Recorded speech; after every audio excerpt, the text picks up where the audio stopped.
Nanawagan si mamamayang Liberal Party List Representative Leila de Lima na imbestigahan kung paano nakuha ni Batangas 1st District Representative Leandro Leviste ang tinatawag na Cabral Files. Giit ni de Lima, dahil pumanaw na si dating DPWH Yusek Catalina Cabral, mahirap ng patunayan kung voluntaryo bang ibinigay o persahan ang pagkuha ng mga dokumento. First, we have to establish the facts. Paano ba talaga niya kinuha yung so-called Cabral files? So, wala na si Yusek Cabral, so paano natin i-authenticate yan?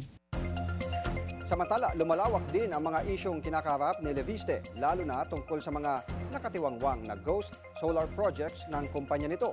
Inamin din ni Leviste na may ugnayan sa kanyang solar firm na Solar Philippine Project o Solar Philippine Power Project Holding Incorporated o SPPHI ang dating budget secretary na si Amena Pangandaman.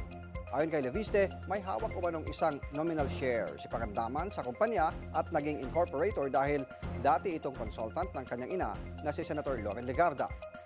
Giit ni de Lima, may kapangyarihan ng Kongreso na imbestigahan ang mga usaping may kaugnayan sa mga prangkisa.